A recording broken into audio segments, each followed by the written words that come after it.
Daily, weekly और monthly राशिफल के साथ साथ ज्योतिष, वास्तु, मंत्र आदि से जुड़ी वीडियोस रेगुलरली पाने के लिए चैनल को अभी सब्सक्राइब कीजिए और बेल नोटिफिकेशन पे भी क्लिक कीजिए ताकि नई वीडियो की नोटिफिकेशन आपको समय पर मिल जाए।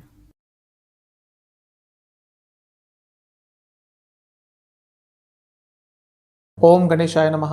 ओम नमः शिवाय। मैं निखिल ज्योतिष आचार्य आप सभी का मेरे चैनल पे पुनः स्वागत करता हूँ। आशा करता हूँ आप सभी स्वस्थ होंगे। महादेव की कृपा आप सभी पर सदैव बनी रहे।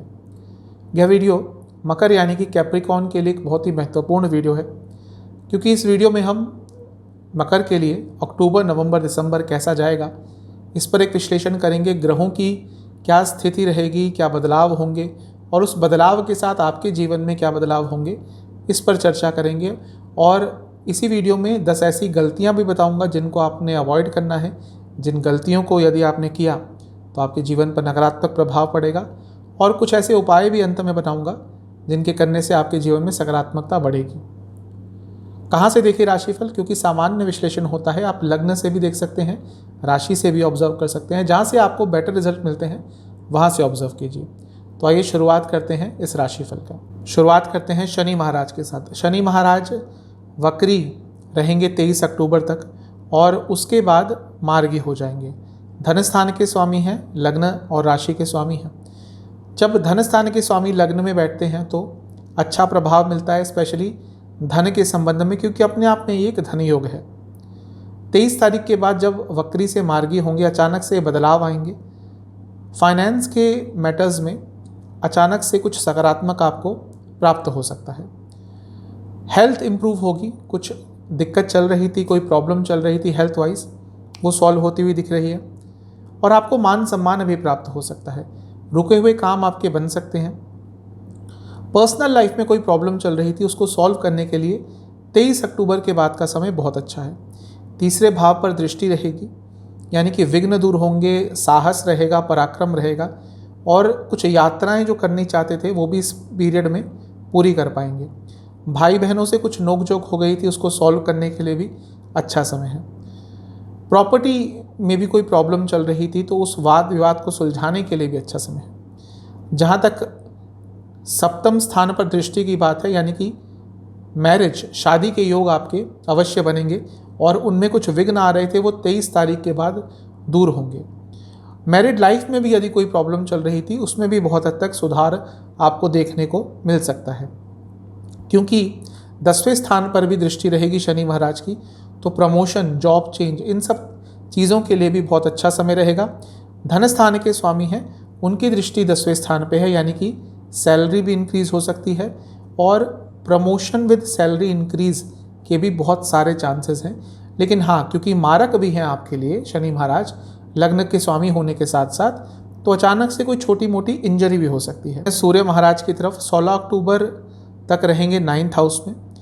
ये वो समय है जब आपका अपने बॉसेस से, अपने पेरेंट्स से वाद विवाद हो सकता है। भाग्य का उतना साथ नहीं मिलेगा जितना आप सोच रहे होंगे, जितना एक्सपेक्ट कर रहे होंगे। दोस्तों के साथ प्रॉब्लम हो सकती है। 16 अक्टूबर से 16 नवंबर तुला में रहेंगे, 10वें स्थान में नीच के होंगे। नीच के ग्रह मैं कई बार बता चुका हूँ यहाँ पर अच्छे प्रभाव दे देते हैं, यानी कि करियर में, लेकिन ऑफिस पॉलिटिक्स का शिकार बनेंगे। लेकिन क्योंकि सूर्य दिग्बली हैं या इस समय पे दिग्बली रहेंगे तो अथॉरिटी पूरी रहेगी, लेकिन हाँ, ईगो क्लैशेस बहुत होंगे, स्पेशली यदि किसी बड़ी पोजीशन पे काम करते हैं। 16 नवंबर से 16 दिसंबर स्कॉर्पियो में आ जाएंगे, यानी कि आपके लग्न से 11वें स्थान में, क्योंकि लाभ स्थान है और अष्टम के स्वामी हैं। अचानक से लाभ हो सकता है, लेकिन ये वो समय रहेगा जब आप अपनी सेहत को लेकर थोड़े चिंतित हो सकते हैं, उस पर खर्चा हो सकता है। 16 दिसंबर से साल के अंत तक रहेंगे आपके 12वें स्थान में, क्योंकि अष्टम के स्वामी हैं, विपरीत राजयोग बनाएंगे, ये अच्छा रहेगा। अचानक से कई कार्य बन सकते हैं। चलते हैं मंगल की तरफ। आपके लिए जो मंगल महाराज हैं वो पंचम स्थान में ज़्यादातर समय बिताएंगे इस 3 महीने का। 16 अक्टूबर तक तो पंचम में ही रहेंगे। पैसे के लिए अच्छा है, क्योंकि लाभ स्थान को देखेंगे। पंचम भाव में बैठे हैं, स्पेकुलेशन आदि के कार्य, शेयर मार्केट आदि से लाभ कमा सकते हैं। कुछ समय के लिए छठे भाव में चले जाएंगे, यानी कि 16 अक्टूबर से 13 नवंबर। यहाँ पे एग्रेशन बढ़ सकता है, क्योंकि लग्न पर दृष्टि रहेगी जब यहाँ पे आएंगे। लेकिन वैसे ओवरऑल मंगल का ये स्थान अच्छा माना जाता है। कार्य क्षेत्र में उन्नति हो सकती है, अर्थ त्रिकोण है ये। 13 नवंबर को वापस पंचम में आ जाएंगे। दोबारा पैसे को लेकर कुछ अच्छा आपको प्राप्त हो सकता है, लेकिन ये समय है आपका अपने बच्चों के साथ वाद विवाद हो सकता है। फैमिली प्लानिंग के लिए अच्छा समय है, लेकिन उनके लिए ज़्यादा अच्छा रहेगा जिनका थोड़ा डिलेड हो चुका है चाइल्ड बर्थ और कुछ कॉम्प्लिकेशंस आ रही थी, तो डॉक्टर की हेल्प से ये समय आपके लिए लाभकारी हो सकता है। फैमिली प्लानिंग में जो प्रॉब्लम आ रही थी 13 नवंबर के बाद विद मेडिकल इंटरवेंशन चीज़ें ठीक हो सकती हैं। जब यहाँ पे होंगे तो अष्टम भाव पर दृष्टि रहेगी, एंसेस्ट्रल प्रॉपर्टी से लाभ प्राप्त हो सकता है। और क्योंकि चौथे भाव के स्वामी हैं और दृष्टि उनकी रहेगी 12वें स्थान पर भी, यानी कि ये वो समय है जब जो लोग देश से बाहर इमिग्रेट करना चाहते हैं उनको भी कोई अच्छी न्यूज़ प्राप्त हो सकती है। तो मंगल तो आप पर अच्छे ही प्रभाव देते हुए दिख रहे हैं। बुध की बात करते हैं, 26 अक्टूबर तक 9th हाउस में रहेंगे, यानी कि भाग्यस्थान में, भाग्यस्थान के स्वामी ही हैं, तो ये तो अच्छा है, राजयोग भी बन रहा है। लेकिन ये वो समय है जहाँ पे दोबारा पेरेंट्स के साथ थोड़ी प्रॉब्लम हो सकती है। ध्यान रखने वाली बात है, इस समय सूर्य भी इनके साथ ही रहेंगे, तो उस टाइम जब सूर्य की बात कर रहा था तब भी मैंने बताया था, तो ये समय अपने पेरेंट्स को लेकर थोड़े सजग रहिएगा, उनसे बातचीत में थोड़ी सौम्यता रखिएगा, उनकी सेहत भी इस समय बिगड़ सकती है। आगे बढ़ रहे हैं यदि इस समय में आपको कुछ अच्छा प्राप्त हो सकता है तो वो आपके आसपास के लोगों को पसंद नहीं आएगा और उसके कारण आपके खिलाफ पॉलिटिक्स हो सकती है। वो पर्सनल लाइफ में भी हो सकती है, प्रोफेशनल लाइफ में भी हो सकती है। 26 अक्टूबर के बाद वो चले जाएंगे आपके 10वें घर में और 3 दिसंबर तक वहीं पे रहेंगे, क्योंकि छठे भाव के स्वामी हैं, 9th हाउस के स्वामी हैं। जब वो 10वें में रहेंगे तो करियर में तो अच्छे रिजल्ट अवश्य देंगे, सैलरी इंक्रीज हो सकती है। त्रिकोण के स्वामी हैं, 9वें भाव के स्वामी जब भी 10वें में आते हैं तो कर्म धर्माधिपति योग बनता है। लेकिन हाँ, गलतियाँ हो सकती है आपके हाथों से छोटी छोटी, और वो बहुत महंगी पड़ेंगी। 3 दिसंबर से साल के अंत तक आपके 11वें स्थान में रहेंगे, भाग्यस्थान के स्वामी लाभ स्थान में, यानी कि इच्छाएं पूरी होंगी, पैसा आएगा, जो कार्य करेंगे उसमें कई कार्यों में सफलता आपको प्राप्त होगी। तो बुध भी ठीक ठाक रिजल्ट दे रहे हैं। बृहस्पति की बात करते हैं, 3रे स्थान में बैठे रहेंगे, यानी कि मीन राशि में, क्योंकि 3रे भाव के स्वामी हैं, 12वें के स्वामी हैं, तो साहस तो आपके अंदर रहेगा। नवंबर के अंत में वक्री से मार्गी हो जाएंगे, तो वहाँ पे जो साहस है या कहिए जो पराक्रम आपने दिखाया था उसके अच्छे रिजल्ट आपको दिखना शुरू हो जाएंगे। 7वें भाव पर पंचम दृष्टि मैरिज के योग बनाएगी, 9वें भाव पर 7वीं दृष्टि भाग्य का साथ आपको अवश्य दिलाएगी। कोई ना कोई रिलीजियस जर्नी भी आप इस समय में कर सकते हैं, कोई धार्मिक यात्रा कर सकते हैं। 11वें स्थान पर 9वीं दृष्टि रहेगी, ये बहुत अच्छा है। इच्छाएं बहुत सारी आपकी जब बृहस्पति वक्री से मार्गी हो जाएंगे तब पूरी हो पाएंगी। कई रुके हुए कार्य बनेंगे, विदेश यात्रा हो सकती है, बिजनेस के लिए स्पेशली अच्छा समय रहेगा। राहु की बात कर लेते हैं, जो राहु महाराज हैं वो 4थे घर में रहेंगे, ये मदर की सेहत के लिए बहुत अच्छा नहीं है। इमोशनल कंटेंटमेंट की कमी रहेगी, कुछ मिल भी जाए तो उससे इमोशनल हैप्पीनेस नहीं मिलेगी। क्या चाहिए हो आपको वो एग्जैक्टली आपको भी पता नहीं होगा, तभी मैंने कहा कंटेंटमेंट की प्रॉब्लम आपको हो सकती है। एक जो खुशी का एहसास होता है उसमें कमी रहेगी, घर वालों से संबंध थोड़े से बिगड़ सकते हैं। जहाँ तक केतु महाराज की बात है, केतु आपके 10वें स्थान में बैठे रहेंगे।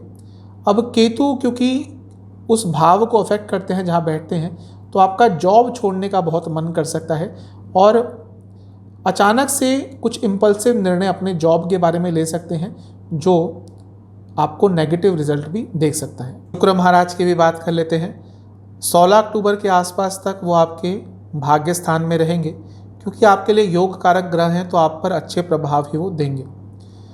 16 अक्टूबर के बाद वो आ जाएंगे आपके 10वें स्थान में, अपनी ही राशि में प्रवेश कर जाएंगे और वहाँ पे जब आएंगे, क्योंकि वो एक केंद्र स्थान है, यानी कि राजयोग भी आपके लिए अवश्य बनेगा।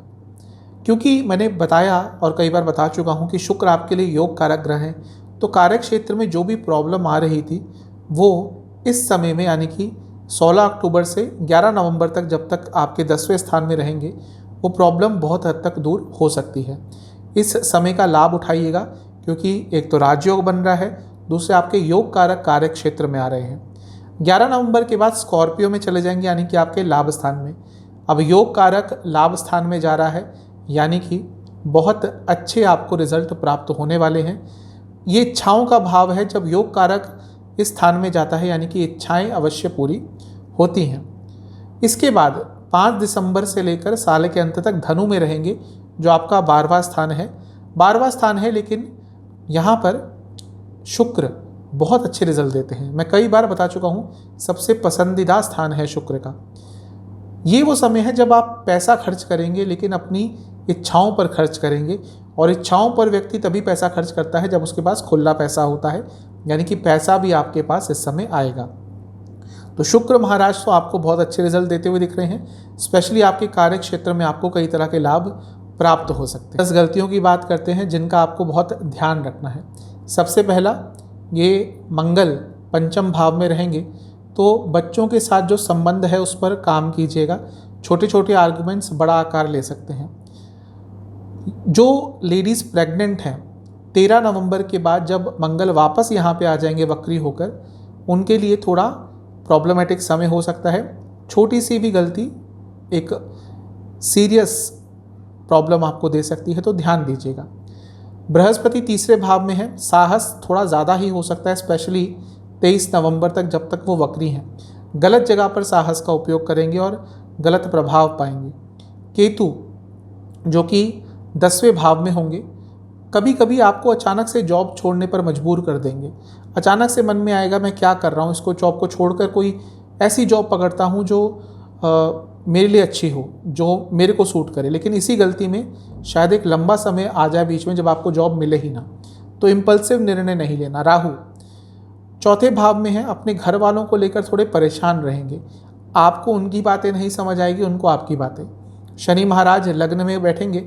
अब वैसे तो ठीक है, लेकिन वो मारक भी हैं, तो छोटी सी भी हेल्थ की प्रॉब्लम को यदि आपने सीरियसली नहीं लिया, वो एक बड़ा रूप लेगी। अक्टूबर का जो महीना है, स्पेशली जब तक शनि वक्री से मार्गी नहीं होते, यहाँ पे पुराने रोग भी वापस आ जाएंगे। और यहाँ पे भी वही गलती आपसे हो सकती है, चीज़ों को सीरियसली ना लेना।